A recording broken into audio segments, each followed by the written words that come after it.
Debout Congolais, unis par le sang, unis dans l'effort pour l'indépendance.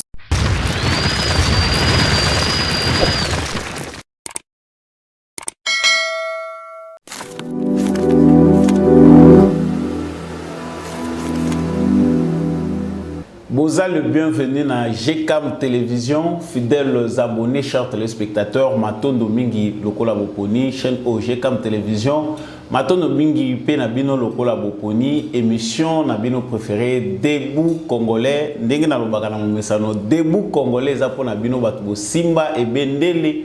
Il y a École Congo pour être équité et matase komata à travers Bavaler, il y a Malamu au bino bo partage à Cam. Bote mingi papa apôtre Gérard Kabé Pesakabiso. Privilège il y a ko présenter émission Oyo na etando ya GCAM Télévision. Merci mingi na bino pe ba membre ya réseau Debout Congolais boza ebele. Il y a ko partager ba information na biso ya ko échanger ka kotinde la biso ba suggestion na bino. Pe ba idée oyo bozalaka nango kasi na momesano na lobaka émission oyo traditionnellement et lobaka na biso était justice ya Nzambe moto moko te aishapaka na contrôle nango soki justice a mokile ko raté yo ya Nzambe erataka mutu te sala kaka malamu parce que pa Nzambe yanki azalaka te yuma pe azalaka te biso nyonso tofutaka selon ba acte na biso soko ko échapper na contrôle ya justice ya Congo to pe ya France to pe ya États-Unis soki yo ba bengi yo gan ki to malin sache-le que devant l'Éternel personne ne peut échapper justice ya Nzambe irataka moto moko te kanga yango malamu. Actualité na memeli bino mokolo ya lelo na Debout Congolais ezali toujours concernant préoccupation majeure ya plupart ya ba Congolais et kimia ezonga à l'est de la République démocratique du Congo. La Chine s'invite aussi na solution oyo par rapport à insécurité ou ezali persistante à l'est de la République démocratique du Congo. Devant plusieurs puissances Oyo Bazali ko satellé dans les Kambouya RDC, devant la négligence américaine, une stratégie s'impose, celle de s'ouvrir au monde pour trouver des solutions plus meilleures au Congo et à la victime victime yaba prédateurs. C'est ce que nous allons essayer d'aborder tout au long de cette émission. Pour nakoyeba nini Chine pe azali ko proposer tolobela ki awali kambuya reçu ndenge nini à s'inviter na problème congolais par rapport à main tendue ya République démocratique du Congo via le président Félix Tshisekedi tolobeli likambo etali ba américain situation oyo ya Bunagana tomekaki ko fongola parenthèse Nathalie Sakibino à travers plusieurs émissions comment derrière la cité de Bunagana se trouve des réalités, des résistances, des gens qui ne veulent pas les changements. Cette fois-ci, nous venons avec une ouverture nouvelle. Yakolak Sabino, Nini Oyo, ba américain, baza ko prétendre priorité à ba américain comme nini. Félix Tshisekedi azo sala nini. Chine pe ayeko luka nini na makamboyo. Nous allons en parler avec vous tout à l'heure, bien sûr, ne décrochez pas. Tozongi Lissoussou toujours en actualité, cette rencontre de Félix Tshisekedi avec Vital Kamerhe à Bruxelles fait couler beaucoup d'encre. Bato mingi bazali kolobela yango. Nini à quoi devons nous attendre par rapport à la situation où il y a Félix Tshisekedi na Vital Kamerhe. Vital Kamerhe bato bako s'entendre na nini yemoko pe azako zela nini sur quoi s'accroche-t-il? Destin na yeza nini, ba pilier na yeza nini. Tokolobela muto yo l'homme le plus indésirable mais qui passe souvent inaperçu. Makambo eza mingi ya koloba. Restez toujours concentrés dans cette émission. Nous allons y revenir là-dessus. La RDC se prépare à la guerre, l'armée congolaise ezali na kati ya ko se réformer davantage. Bas militaire, il y a deuxième bataillon de combat en jungle spécial, va subir sali formation il y a 15 jours complémentaires sur des techniques de vie en forêt. Formation c'est là qui bongo aussi là na école de police il y a Kasangulu na école na Congo central. c'est-à-dire armée congolaise chaque fois qui passe, chaque jour qui passe, ezali kobakisa ba élément ya sika ba technique ya sika pe ba réforme ezali kosalema par rapport ya dynamisme ya armée na biso. Et bien sûr, nous allons en parler tout au long de cette émission. Et je ne peux pas oublier de vous dire que Tokolobela paix, cacophonie où ezali koleka na niveau politique américain et à Congo entre les démocrates et les républicains, ce qui occasionne une négligence des questions congolaises par l'administration de Joe Biden. Eh bien, voilà, chers téléspectateurs, nous allons toujours continuer dans le sommaire Nabiso. Il y a eu signature de l'accord portant statut de la force régionale de la communauté de l'Afrique de l'Est pour la paix dans l'Est de la République démocratique du Congo. Ba militaire contingent oyo ya ba militaire o bayaki nakati ya RDC bato bazaye kotuna mituna bato wana bako banda kobunda sur base ya quel statut ba modalité eza nini. Tomoni chef de l'état mokolo ya jeudi ba signé accord statut o ezali kolakisa façon oyo ba force wana régionale bayeko baye à l'aide ya armée na biso ba coopérer na kati ya République démocratique du Congo. L'actualité c'est aussi la pénurie ya carburant oyo touti kolanda sika wa ministre Didier Boudimbu auti ko sala réunion c'est vendredi aujourd'hui na ba société ya logistique ba société le la CEP, l'Erexcom afin d'augmenter la distribution de l'essence à lobby, plus des plans de contingentement, la distribution redevient à la normale avec 1300 mètres cubes par jour, c'est-à-dire selon Réunion Wana, et la Kissi était des Camboya pénurie Oyo, ils allaient déjà résolu désormais quantité et causala disponible pour permettre que Batoba son carburant dans le Lengue et Sengeli. Qui a se posé des questions pourquoi ces mesures n'étaient pas prises à temps réel? Ça, nous allons y revenir pour aussi sa actualité na biso. Na parenthèse, tu la question pour la beta c'était bako sa bisoté. Madame Bintou Keita ya MONUSCO a lobby que la MONUSCO ne veut pas servir de bouc émissaire.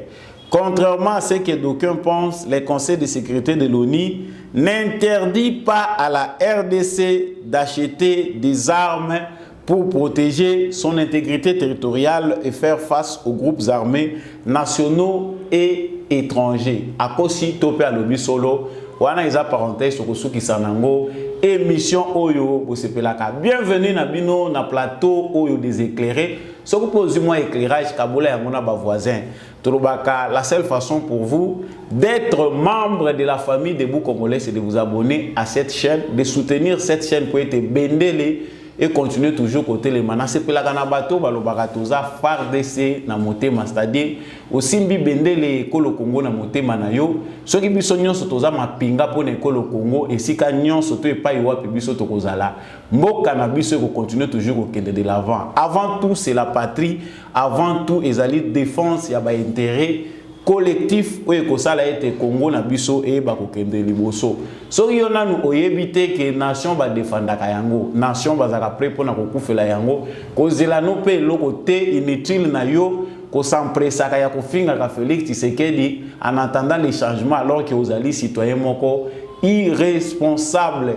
Wana ezalaki nango kaka introduction na koti sikasika wa na actualité ndenge na utaye kolobela ngo na sommaire. Yo mutu au rejoindre nga siko yo na insister, abonnez-vous à cette chaîne pour ne jamais manquer l'actualité de la République démocratique du Congo présentée par Samba Olonga. Ndenge na zongisa ke mukili ezali toujours balance. Soyez nombreux à rejoindre cette chaîne. Na belle libino ezali mbela ba mususu boza ko découvrir ngo sika et bien sûr parce que ezali ya sika.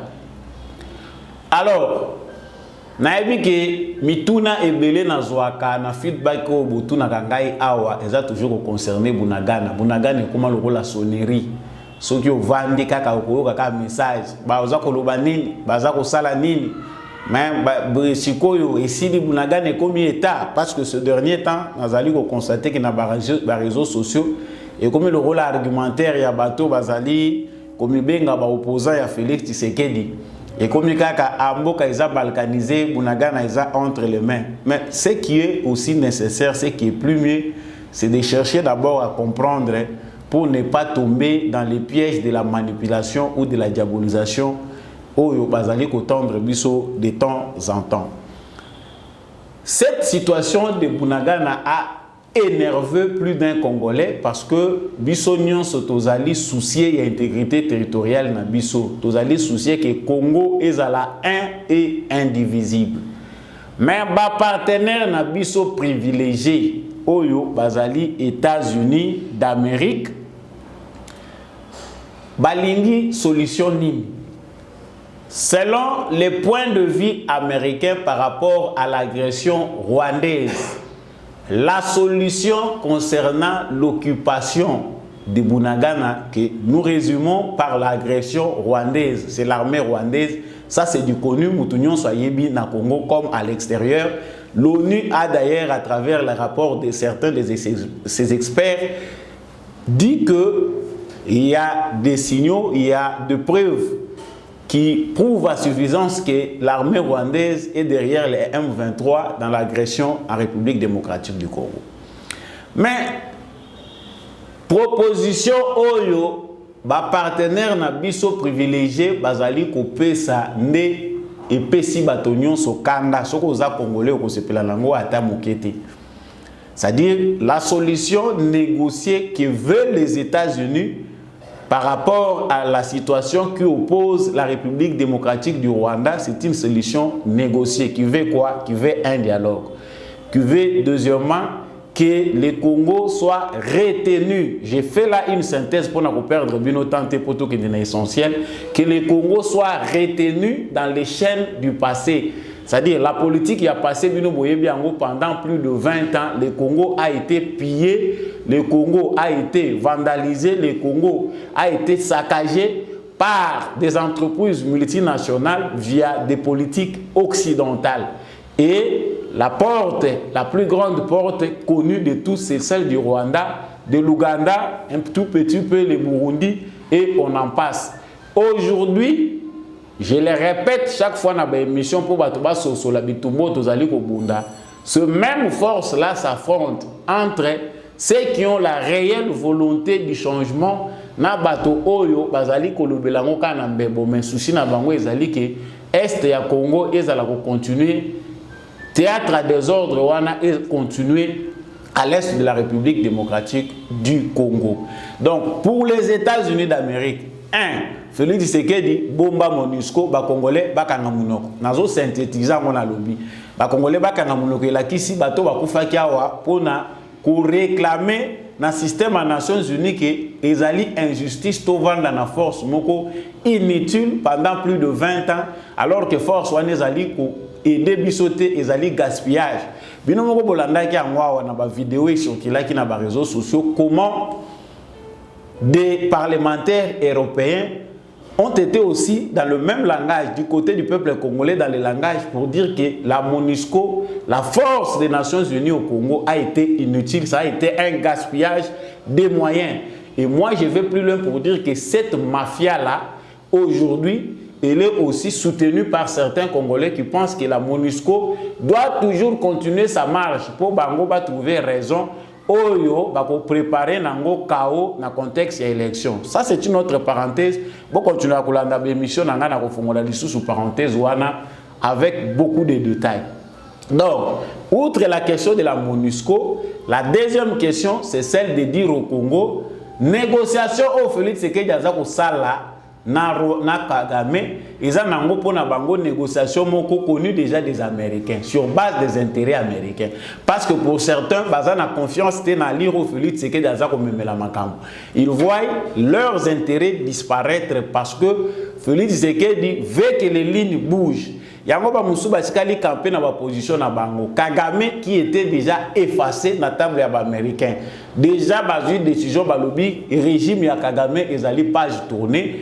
On les voit prendre des ailes un tout petit peu sur base ya ba démocrate oyo ya États-Unis d'Amérique ba yebisi Tshisekedi en tout cas toi arrête toi là tika mabulu ya ba minéraux ce n'est pas Bunagana ezali mabulu ya ba minéraux bazali ko welela pona ko exploiter pendant tout ce temps au besoin de koyoka Bunagana il n'y a pas que Kagame seul mais ba memi yango na stade ya négociation après ko kende na bango na Rwanda nous avons même entendu Kagame dire non biso tokoki ko accepter que force moko rebelle et ya kolekela na nzela na biso pour déstabiliser un pays voisin juste par la bouche. Il y a des pressions qui sont faites par le républicain auprès de Kagame pour que recule. Mais les démocrates, dans l'ère politique, il y a Clinton, il y a des familles riches na bango, bazana bango, vous les connaissez d'ailleurs, bango pona bango, Kagame zalaka kawana. C'est une façon pour eux de faire les chantages à Félix Tshisekedi afin que à céder place. Dans le Belakiango Mingi, je continue à insister. Vous avez tout le temps d'aller vérifier, comprendre pour comment ça se passe. Beaucoup de monde a recrudescence à Makambouya ADF, Makambouya M23, les mouvements Kodeko. Tout ça, c'est bien lié, c'est bien fomenté par tireurs de ficelles. Bateau, bayebi, politique, wana. Ndenge pour évoluer sur le terrain. Et lorsqu'ils veulent faire les chantages, comme alimenter l'insécurité et pour proposer une solution. Comme Félix Tshisekedi n'est pas d'accord pour céder ne fût-ce qu'un centimètre de son sol, pour aller encore dans les ornières, où est Congo, Maboulou partout, ornières les États-Unis pillent les Congo, les Rwandais pillent, et les autres Africains Bazak Olanda, Européens paient, Bazak Olanda Nassima. Voilà cette façon-là qui va nous amener dans la solution Oyo et Zaya Bango. Donc, pour les États-Unis d'Amérique, Félix Tshisekedi essayait de prendre trop des ailes. Makambo Félix Tshisekedi a comment il ça parce que si on qui m'explique que Makambo Congo, c'est très grave. L'Amérique pille le Congo de manière systématique. L'intérêt n'a pas respecté. Pour eux, pour les démocrates surtout, c'est les minéraux, rien que les minéraux, et alimenter l'entreprise, il y a des sociétés multinationales na bango. Entreprise multinationale, ceux qui battent contre na bango, ils ont na banque sans problème. Wana bango bazana bango na likabouté. Mais si ce qu'il ici veut, c'est l'humanisme, c'est que ce qu'il veut. Boza kozwana bino to boité. Mais ce qui vous a causé, ayez quand même ce sens d'humanité, humanisme, que les Congolais aussi sont des humains. Un Congolais est comme un Américain, il peut à tout moment jouir aussi des privilèges. Il y a nature, la richesse, il y a la République démocratique du Congo, et Zali pour les Congolais, il faut vivre. Voilà pourquoi Tshisekedi Azali pour se battre. C'est-à-dire, l'état de droit qu'il pense mettre en application va aller sur le Congolais, va sentir que comme il peut jouir dans les minéraux à Mboka na Bango. Mais qu'est-ce qui se passe avec les démocrates au pouvoir avec Biden? Makambonion c'est allé d'accord, il y a des démocrates babandi Makamboa, Dan Getler, d'accord, Félix Tshisekedi a signé Dan Getler. Ezali respectué Dan Getler azali individu moko azali poursuivi pour blanchissement na makambo ebele oyo ezali ko honoré. C'est-à-dire ndenge babandi wana elakisaki déjà ke ndungunu tolongwe wana makambo Dan Getler. Félix Tshisekedi aussi lance les problèmes ya ba bloc pétrolier oyo bazolinga ko exploiter tout ça na pétrole. Biso tozo luka ba moyen, ba Congolais bazana besoin il y a éducation, bazana besoin à santé, bazana besoin ba route, ba hôpitaux. Biso toza na pétrole, tolingi to lancer exploitation. Amérique a télémé les sources. Tant Bolandaki secrétaire d'État américain Anthony Blinken ayaki awa, il en a parlé. Non, biso loko toza ko luka ezali respect et environnement qui exploitation minière et ça les manacadre na respect moko ya environnement. Je suis en train là de détailler la question oyo et opposer Félix Tshisekedi na ba américain. C'est-à-dire Makamunion c'est que ça les Congo, les solutions doivent toujours être à l'américaine. j'ai essayé d'aller en profondeur dans certaines de mes émissions passées pour vous montrer que Tshisekedi fait tout pour qu'il y ait une touche congolaise. Il a toute l'expérience où il y a vivre il y a ma prédécesseur naïe na ba relation na bangos américaines. Voilà ce qu'oppose Félix Tshisekedi aux Américains. Lorsque la Félix Tshisekedi a montré que ça commence à traîner. En tant qu'individu, il doit développer des mécanismes. Oui, comme ça, la biso to tika la tena ba bourbier ya bateau yo ba banda ko distraire biso éternellement. Si on veut sauver un peuple, on doit quand même oser risquer. C'est comme ça qu'il a développé sa rhétorique. Il y a ouverture, il y a non-alignement par rapport à un conflit na bango eza ko opposé bango na Russie na Ukraine. Ba conflit au bango moko ba yebi mutuna makolo oyo ba occidentaux ba yebi malam. Ba conflit oyo eza ko concerner en rien l'Afrique parce que l'Afrique a d'autres priorités, le Congo aussi après tout ce que nous avons connu. Voilà pour ne pas vous perdre le temps tous ces détails qui opposent les États-Unis à la RDC. Priorité na bango.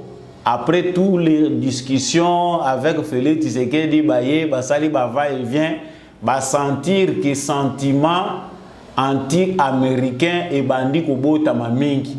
Les Américains étaient très étonnés par rapport à ba service secret na bango tango ba moni ba information ya oyo ba Congolais ba komi ko kanisa.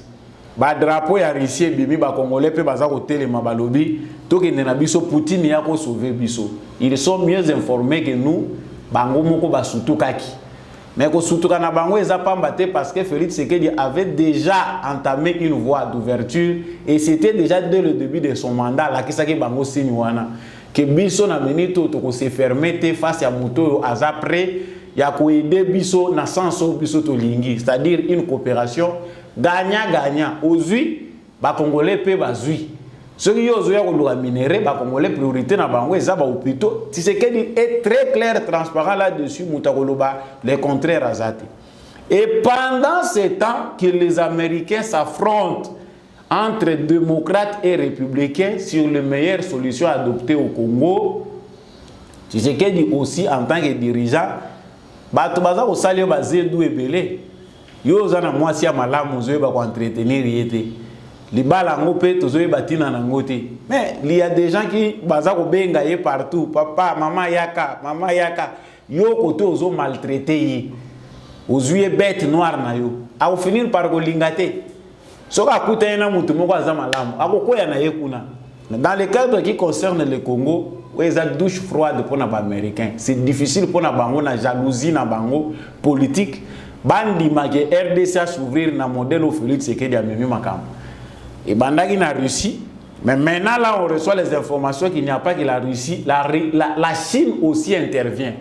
Dans une émission passée que Trump a soulevé la question du Congo à Pennsylvania, à l'Obéli Yango clairement, que le Congo est entre les mains de la Chine. Pourquoi entre les mains de la Chine? Parce que économiquement parlant, Moutouaza présent sur le terrain et la Chine.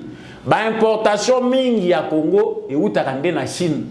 Baloso, banini, babilo, ba américain ba memagelo côté à part mabulu ba timolaka, ba zoya na ba avion, baza ko atterrir. Alain Foka le bela moi on a reportage na yi. Ponga sona kitina caméra ba obomanga bo mona ta trace na ngate. Mais Alain Foka alikaya na yawa aliki kuna bango lokwa bazana bango na soki to benga ba immunité soki peut to benga ngobongo. Alika wala kisa biso makambo lika na Congo. Piste. Saki tozana ba aéroport na Congo. Ba américain bacha na ndenge avion ezako kita na ndenge ezako mate ezako décoller okoyeba na yote nini ba memaka nini basalaka na zambana okoyeba te so biso to continuer ka kokanga misu to lo bakate côté yo ba américain bazo diaboliser ba chinois mabe qu'est-ce que l'Amérique a fait pendant tout ce temps oyo bazalaki na biso kaka ba partenaire parce que concrètement comme ça on ne voit pas les traces ya ba américain. Ba chinois wana baza mabe toza ko relayer bango na second plan biso a baza ko tekela biso biloko ya troisième qualité ils sont ceci mais bango nde baza ko vivre na ba africain soki ba chinois ba kuti bino boza ordonné ba ko landa rythme na bino so ba chinois ba kuti bino na buzoba na bino na désordre ba ko landa bino na buzoba ndenge batambola kina kabila na corruption ici leurs entreprises banzela ya mabulu nzela sali ata 10 ans te okuti yango mabulu nzela mobimba pourquoi Ils ont suivi la voie de la corruption qu'ils ont trouvée sur place. Donc, awa, tu sais que dans la ça na ye, ezaka ba rusité, ba chinois pe ba ye. Tant baza ko zela mindu ka Russie komi bino ba botuna nga mituna. O mindu ke za na niveau nini? Mindu ke komi na point nini? Awa, les puissances du monde s'affrontent maintenant pour apporter les solutions au Congo. Donc, la stratégie de Tshisekedi était États-Unis dans la compétition. La compétition était déjà là. Parce que l'Amérique, les États-Unis d'Amérique, perdaient qui déjà contrôle la RDC. Depuis Bush, quand Obama a au pouvoir, la mission était de reprendre le contrôle de l'Afrique à partir du Congo. Mais la corruption est tondi na kati ya administration na bango na ndenge Obama lekiawa atribiso kaka na qu'est-ce que c'est ba espoir nyonso yo ba africain surtout biso ba congolais tozaki na ngwao ba discours ya koyembele nzembo tolobi Obama nde aye sauver totikala awa na qu'est-ce que c'est. Par contre tomoni muto baza ko benga muto aliboma Trump, c'est partout la presse eza ko refléter sa image ya moto ya liboma alingaka ba noir te boye. Par contre natana ye nde tozu moins espace à liberté bande ko to lingaka facilité te dans certaines choses. Donc mutu musoko za lozomona ya ozomona ye mabe mais aza ko aider yo comme responsable alingaka ngai talingaka yo te azoluka onde eza te kalingaka otazolinga yo comme responsable. Maintenant, aujourd'hui, l'Amérique est face à la Chine, à la Russie.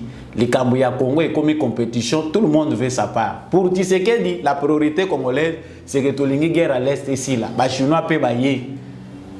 Là où on parle, la Chine a proposé aussi son plan.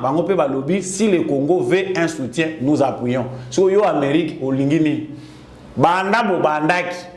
Tokoya, Tokosala, Tokopesa, Tokosala, Tokopesa, Tiba Congolais balembi. Et Tkaliga Mouké, ba quartier à Congo, parce que c'est là déjà ba Congolais ba pesa ba quartier na bamboka na bango. Au côté Chine populaire. Et Tkaliba Moussouba na kopesa ba quartier à Russie, baba na kopesa ba quartier à Nîmes. Et là les Américains comprendront que avec l'opinion populaire, Makambo ebele échangeaka. Ya mon attend dans le baka bocha pression. Les Américains faut pas mon intérêt biso to lingi bango. Moi quand je lis l'histoire du Congo dans un côté la Union so biso to connaître pendant plus de 2 décennies. Barbarie au biso to connaître à travers ba seigneurs de guerre inventés pour nous exterminer. Bango basa la République na bango na ba richesse so bango ba monaki na est. Ils ont sekisa nango ba américain. Tu sais que dans sekisa bango dans la diplomatie, il y a l'hypocrisie, il y a le camouflage, il y a tout. Nous sommes dans un contexte politique. Biso awa na bino vérité sur vérité. Na yebusaka bino zo boko la bana tombo kisa bango penda. Créer catégorie moko ba citoyen o ba sa so ba jeune na Congo te. Voilà, chers téléspectateurs, cette question. Donc, pour ceux qui attendent la question de Bunagana, il faut que la compétition est côté sur le terrain. Makambo ezali mingi États-Unis amoni soko moni bango bakomi ko tia priorité na ba élection c'est que bamoni c'est que ya komi ko sakana na bango ngana lo baka polele ezali kambo ya ko bomba te. Nous avons tout le temps de fouiller nos informations o eza sensible to yebingi tozo lobelango. États-Unis d'Amérique face à Tshisekedi bamoni ke akomi likolo azo mata mingi bango balingaka muto amata bongo te mindele pe balingaka bato mwindi ya mayele te. Bango balingaka ndenge ba classe biso déjà bazoba biso toza inférieur ndenge tikala na gêne na bango baza ko penser soki bakuta na yo leki mayele mingi soit on vous assassine soit on vous tue soit on utilise vos frères contre vous pour ba éliminer you. Ça to komi na phase one. L'homme blanc comprend maintenant que Félix Tshisekedi c'est quelqu'un, c'est un révolutionnaire caché. C'est quelqu'un qui comprend bazo comprendre que to ko traîner na boute ndenge to mimaki ba mususu. Mobutu, roi d'Isaïr, puissant, mais va traîner Yeti pendant 32 ans, il n'a rien fait dans son pays. Tu sais que non plus ne doit aller dans des relations aveugles. Oyo, peuple à gauche, yon a un partenaire à droite. Après, tu te retrouves qui est Sili, pour tu sais que des mandat. Parce qu'après 2 mandats, tu es évité. Il faut bien que les Congolais se préparer pour le papa, tout le monde est belé. Ah, là, à la congolaise, on ne sait pas comment cela va se passer. Tshisekedi ici, a déjà bête noire na bango. Na lobaka biloko pamba te tous à la da révolté, c'est sûr que virage oyo, eza virage moko ya pamba te. Eza virage moko difficile, mais eza virage moko ezo mema Congo na niveau moko supérieur. C'est que on va déjà marquer un bon pas ici. Ba américain ba sutuka parce que national lobaki après toutes les analyses qu'il bandeko o bozola nangai oya motema malamu nasana mwana hôpital na clinique universitaire na Lubumbashi nazana oncologue pédiatrie salle 50D on a information nazana kati ya hôpital nasenga lisungi pona mwana nangai wana lali bosunga ngai bato motema malamu na faire soigner mwana nazana possibilité te on a salué ma vidéo pour nous moi lisungi de l'autre zali le 30 août 2022 h 22h30 bosunga bato motema malamu numéro na téléphone 081 137 15 28 qui éclaté. Donc pour clore à ce point, nous devons retenir que la Chine s'invite aussi. Félix Tshisekedi a commis observer maintenant la compétition. Nous, Congo, nous sommes un pays souverain, tous non alignés. Donc, Félix Tshisekedi a monné pour topper dans la position claire. Priorité na biso na développement, la guerre na bino etali biso te. C'est-à-dire ceux qui ont monné biso tokeye, même devant tel pays, yeba yango ke tokeye pour na intérêt à ba Congolais. Ba Congolais balingi nzela balingi tout ça. Donc désormais, comprenez que makambo ezali ndongo Chine pe à koti na makambo ango. Nous reviendrons avec des détails et vous le saurez aussi officiellement. Félix Tshisekedi bakutani sona Vital Kamerhe. Vital Kamerhe ta musuna lobaka ta zo tanga ka Vital Kamerhe za batu mususu wa inbox kuna na ba numéro mutu wana. C'est vrai que monsieur Vital Kamerhe est indésirable l'entourage à Félix Tshisekedi. Même hier, mon gars, na cercle penda. Tshisekedi doit maintenant gérer Vital Kamerhe de manière privée. C'est-à-dire, il y a bango mi balé. Parce que ça soit à l'UDPS, que ça soit dans l'entourage du président de la République, Moto Oyo Babengi Vital Kamerhe, c'est un monsieur indésirable. Tout ici à cela, ce que pense l'opinion publique. Parce que Kamerhe a comme si tu sais que le roi aventurier. Avec tous les procès autobimisi awa, makamouya procès 100 jours, programme 100 jours, tiko te toyo soka, aux yeux de l'opinion, yemokonde mutayebi comment il est en train de travailler, de faire les yeux doux. Maintenant, nous avons retracé l'histoire de Kamerhe, Outa Bandakana Kabila, pourquoi j'ai choisi Joseph Kabila. Bon, livre paye pourquoi je me suis séparé de Joseph Kabila et bima pété lelo. On connaît de lui que c'est un politicien. Awa naza usaili beloji mais toujours décrire Mutundenga Zali. Malobela on a monsieur Belé, c'est un monsieur politicien, il est intelligent. Mais awa Kamerhe zongi aye masolo et salami na Kinshasa te Kamerhe na Tshisekedi bakutani na Belgique. Selon les sources, les informations que nous avons suivies, pour Landaki Ango, Bino Batubo Landaki, Bakutani na Félix Tshisekedi. Selon ce qu'on entend, c'est du connu d'ailleurs. Les alliés que Kamerhe veut jouer un rôle de premier plan. Ce qui ne peut pas être acceptable pour l'entourage de Tshisekedi, ni pour son parti politique, ni pour la plupart des Congolais. C'est vrai que Kamerhe Azana Kouenaye, Oyoyo, bah Congolais, bah ça n'a pas sentiment, on ne peut plus clair parce que les Congolais, certains Congolais, Bazali, vraiment pour Nabango, couper sa confiance dans Vital Kamerhe. Mais au moins pour la plupart, Vital Kamerhe n'a pas, la majorité n'a pas vraiment la confiance des Congolais. Mais qu'est-ce qui fait que ce monsieur indésirable s'accroche davantage dans les cercles du pouvoir? Et là, il y a un mystère, les Congolais, mais Moutou a dit que Kabila, papa, opposition. Papa, abimaka kaliboso wana. Destin à Batumusu est compliqué. Vous en avez un Ngembo. Pour ceux qui ne connaissent pas Ngembo en français, chauve-souris. Vous en avez un Yamate. Vous en avez un Ndekepete. Donc, yebi sika zalaka, makamuna ye, batu ba finisaka kaka parko ba ye. Baba yaka nini? Yanto zoe bisape ba adepte bina ya Vital Kamerhe publicité pe le mingi te. Abimi to sito yebi mezali ba kupona ba Congolais belé. Hein? Abimi to sito yebi makamususu moya ko bele lango makasi ezate. Mais botika ko pesa ba Congolais musu kanda. Il joue son rôle. Pourquoi j'ai dit de manière privée? Parce qu'il y a certaines choses qui ont fait que Félix Tshisekedi na Kamerhe bakuta. Na tuna ramu tuna oyo. Belo batu bozolo ba Kamerhe te, boye te, mukolo Kamerhe na Tshisekedi basangana ka. Tshisekedi atuna ka baza ide pesa.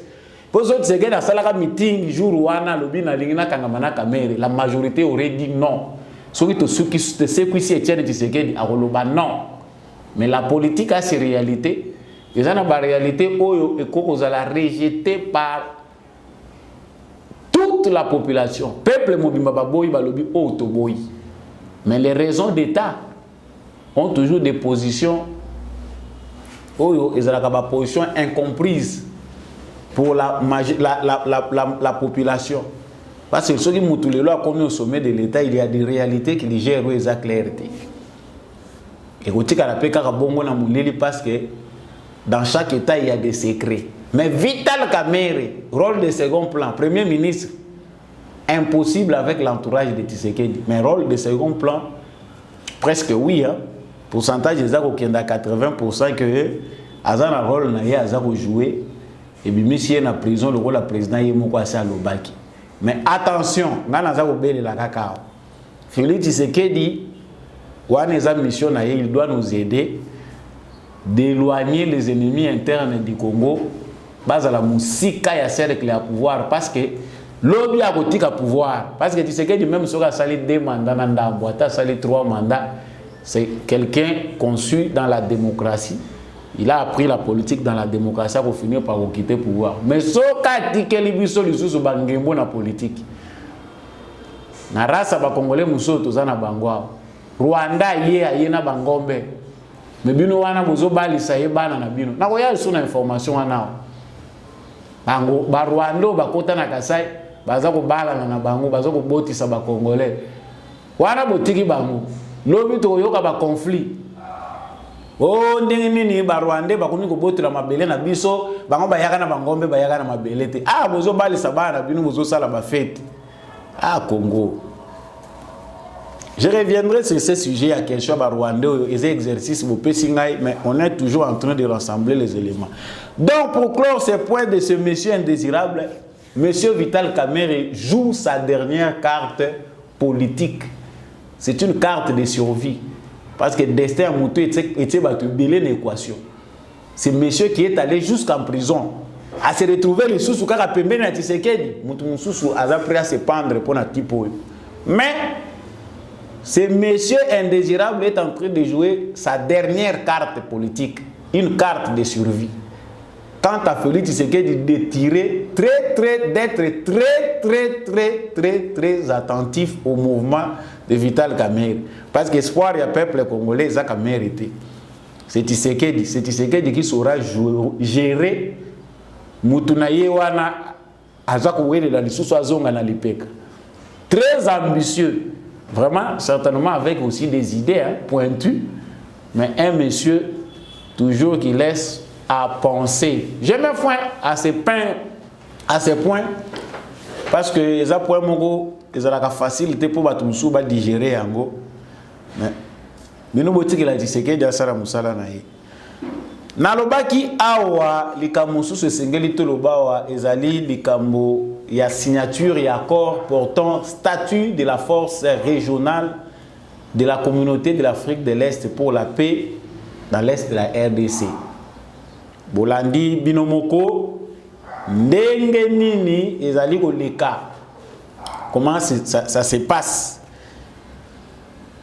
Le président de la République Ayambi, représentant de la force régionale, ministre affaires étrangères Ezalaki, délégation en Ezali, basali statut oyo ezali ko permettre fonctionnement ya force wana accord eza ko porter statut fonctionnement ya force wana na RDC bato bele banda ko mituna to yoka mituna wana tina presse awa memi bango baza ko fonctionner ndenge nini baza régi na nini baza ko sala nini. Voilà, il y a un statut, même si contenu nango ezana nous dévoilé, nous chercherons à le savoir, mais c'est ces statuts là ne mutu eza ko permettre le fonctionnement ya ba force wana banda pe to yena to yoki koko suko sute. Mais ça déjà sur le terrain, c'est un début de solution par rapport à la guerre qui s'annonce contre le Rwanda. Parce que mikakatano ezali po Congo eza pays moko sur le plan sécuritaire mazita eleki kilikili. On ne peut pas s'en passer de l'aide des autres tant que nous savons qu'ici Salema déjà na Congo pour une fois. Donc c'est risqué, mais il faut toujours être prudent pour na koye banzela o to koti wana que en tout cas miso il faut ezala aux aguets.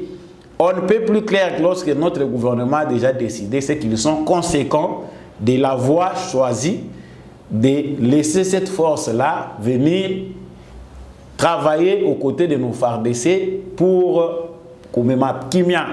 Bande kobele ba Rwandais bazo komela ngai ba correspondant Rwandais différentes nationalités beaucoup peu kolanda biso ba yebisi ngai ba lobi c'est une erreur grave. Il ne faut pas que cette force-là intervienne. Certainement, il y a l'entendement commun et l'entendement politique. Politique est dans le monde la makamu parce que kachakape makamu sous. Mais pour l'instant, c'est notre gouvernement de Moutou a lancé des défis face à ce que les Congolais ont dit. Est-ce que les Congolais peuvent le bagarre na mouté manabango? Et ça, les Congolais bazolo ba ou bien les manipulation de Moutou forger une opinion contraire. Ça aussi, ça reste à se savoir parce que ça n'a pas opinion sous ce bimakana Congo. Ils allaient propre na ba Congolais, ils ont fruit à manipulation. Au moins, il y a des bâtonnets basaliko côté la nacé pour embrouiller la population, la choix malamuté. Toujours dans le même ordre d'idées, comment les présidents de la République les a reçus et voilà, force bazali sous coordination ya Congo parce que les Congo ne mutazali namboka naye et il y a toujours des commandants, commandant Chico ndenge batu musu baza ko sa ele publicité na kati ya ba réseaux sociaux. Comment il est en train de il est aussi là parmi na kati ya réunion ba chef ba commandant ou ba ko diriger ba opération wana du côté Congo baza déjà aux agueux. Et voilà, chaque jour qui passe les FARDC baza ko augmenter force.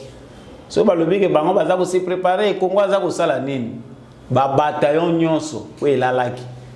Oh, bah parachutiste, bah zakalisou oh, bah commando.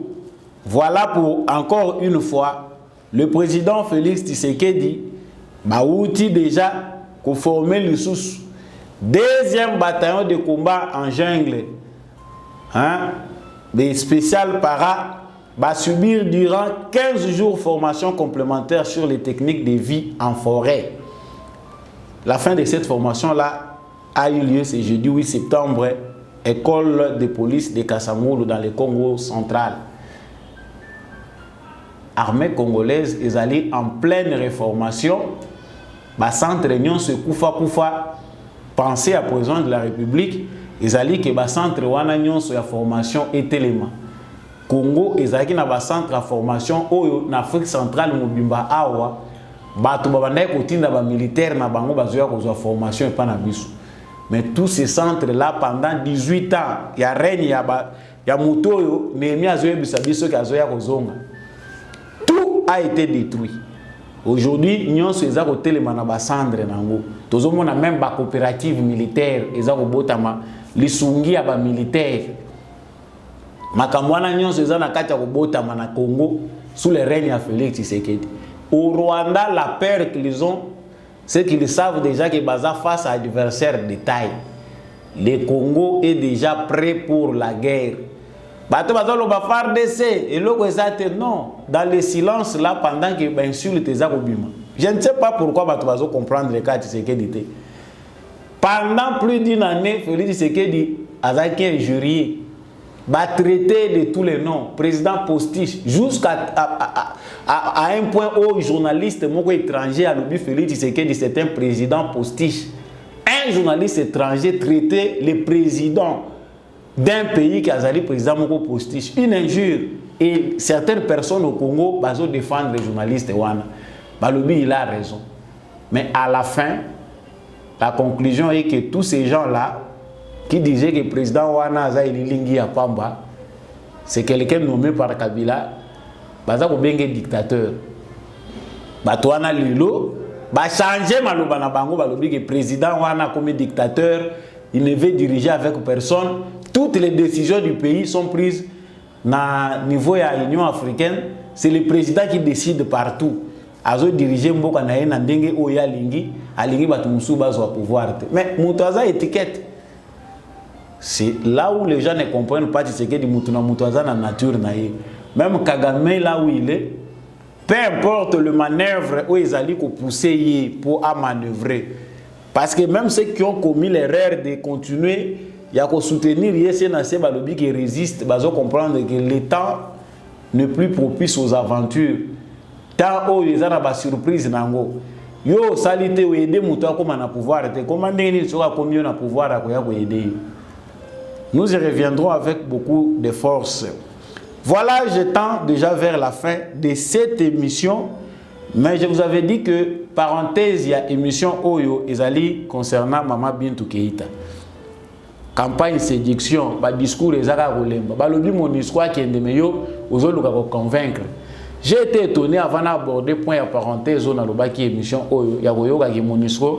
Azoto on appelle l'école mon histoire est d'ailleurs aéroport. Aéroport Wane Zalaki. Na image internationale, c'est grâce à la MONUSCO que l'aéroport maintenant aujourd'hui est considéré comme un aéroport international. Mais tout ce que nous ne pouvons pas prêter oreille à des discours pareils. Tout ça, attention à Bissokuna parce que à combien de sakana na batu. Est-ce que MONUSCO est qui pour na caritative? Tout MONUSCO est qui pour évacuer les malades. Ceux qui battent bazoki, MONUSCO a même bango a transféré bango na bamboka mususu. Ceux qui placent au bâtiment bukani MONUSCO a commis pour aider. Mais nous sommes dans la confusion. Il y a plusieurs organes de structures des Nations Unies où ils ont habilité à koyana ba aide. MONUSCO a commis sur ya kotonga banini koya kotongela ka FARDC batante wana musala o MONUSCO a yela ki na Congo. Faut avoir honte. Ceux qui ba raison ya kozala suna mboka bato ezate, il faut bobima. Sa phrase pour terminer à l'objet, la MONUSCO ne veut pas servir de bouc émissaire. Contrairement à ce que d'aucuns pensent, le Conseil de sécurité de l'ONU n'interdit pas à la RDC d'acheter des armes pour protéger son intégrité nationale et faire face aux groupes armés nationaux et étrangers. Nous allons contredire Christophe Lutundu, il a dit tout haut. Bolobi toza sous embargo te Congo a somba minduki. Maintenant, on a évité que nous bloquer que Minduki parce qu'il y a une catégorie où ils entre parenthèses pour bino bozo Minduki wana il faut recourir aux Nations Unies. À Nations Unies on banal ba mi ya Kagame. Chers téléspectateurs, vous voyez que plateau na se révoltera mingi na soki na ngaka wana. Mais nous ne devons plus prêter oreille à la distraction. Na lobby na bandeli sous ba propos na ngai ndenge na za ko lobango chaque fois. Nous sommes dans un virage difficile, l'air est grave. Les prédateurs de cette nation, les ennemis internes et externes, pendant que vous, Congolais, dormez, vous vous réveillez la journée pour faire des débats inutiles, il y a des gens qui ne pensent qu'en mal. Ils ne pensent pas pour votre bien. Et fort pour amener les biens dans ces pays, il y a des gens, nuitamment, journalièrement, qui travaillent. Kaka pona ko bloka ka ba effort wana tant yo Congolo vandi ozozila na yo kaki e ya ko kwela o lwa man banda ko kwesela bana Israël, vous vous êtes trompé. Nous devons travailler sérieusement, nous devons être éveillés na batan ya boye ndi makambo ba brisque yaka. Mais nous savons que notre président de la République pour cela Ezadja Leloté mérite vraiment le soutien des Congolais parce que makambo toza ko mona dans peu de temps Yo soko zo zila waka na libumu, zila waka na libumu, mukolope comme l'on a libumu. Tu es bien au changer langage. Mais pour ceux qui ont des yeux pour voir et des oreilles pour entendre, ils ont déjà compris que Félix Tshisekedi, c'est une bénédiction. Nous devons en profiter. Voilà, je mets fin à cette émission. C'est sur tes termes que l'émission Nabiso est Sili. Merci Nabino Ndenge Bosepela qui kotombo la bende l'école au Congo à travers l'émission Oyo Bozaka et Belé Nambandara Rosela. Émission Asamba Olonga, Bozala, na Kisangani, Bozala na Bukavu, Beni, Butembo, hein, Bozana Maniema, Bozali, na Kasai Oriental, Bozana Nganda Njika, Mwene Ditu, Bozali na Mbujima, Ikananga, Ilebo, Dimbelenge, Bozali na Lodja na Katakokombe, Bozali na Bakongo kuna na Luiza, Bozana na Luozi, pardon, Bozali na Matadi, Boma. Vous êtes nombreux à nous suivre, même dans les grands bandundu, Boza et Belé. Vraiment, Internet et Salibiso bientôt ça la voyage à travers le monde, même pour toute la diaspora, Canada, Bozali, en Amérique, vous êtes partout. Je vous dis merci pour l'attention que vous accordez à cette émission dans le cadre de l'éveil patriotique. Kotika émission pour na yomo côté partagez à mon voisin. Ceux qui nous s'abonnez, abonnez-vous à cette chaîne. Je dis merci à Papa Jean-Louis Timbalanga. La vérité de la vérité des urnes. L'homme de la vérité des urnes. Merci à vous. Merci aussi à Maman Lisette Mombendou. Merci à Papa Boniface Mpunga, maire adjoint, vous tous en France. Vous avez belé, hein, français, congolais. Merci à vous aussi qui nous suivez à partir du Canada. Vous avez soutenir l'émission Mingi. Vous avez Samba Olonga va toujours de l'avant. Je continue à le faire.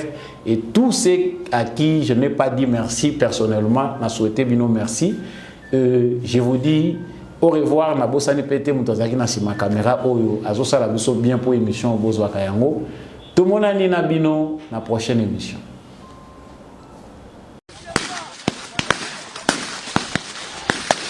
Au total, 576 militaires du 2e bataillon spécial des combats en jungle et spécial para ont achevé ce jeudi 8 septembre 2022 à l'école de police de Kasangulu au Congo central leur formation complémentaire de vie en forêt. C'était en présence du chef d'état-major général des FARDC, le général d'armée Mbala Moussense Célestin. Après leur remise par les éléments français au Gabon à la partie congolaise le 9 juin 2022, ces militaires ont, après avoir appris des techniques spéciales des combats en forêt, perfectionné durant 15 jours ces techniques en base opérationnelle avancée, BOA. Pour ce faire, ils ont exécuté des exercices pratiques pendant 11 jours afin de vivre une ambiance forêt. Pour démontrer les niveaux de formation et leur capacité professionnelle, cette fin de formation a été sanctionnée par un exercice final de démonstration en tir.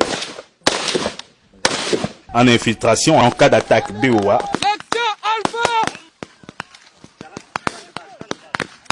en évacuation des blessés et autres. Véritable unité d'élite, ce 2e bataillon spécialisé en forêt et para a amélioré de manière exceptionnelle son aptitude professionnelle. La formation complémentaire subie par les 576 militaires de ces bataillons s'intègre à la montée en puissance des FARDC tel que voulu par les chefs de l'État, commandant suprême.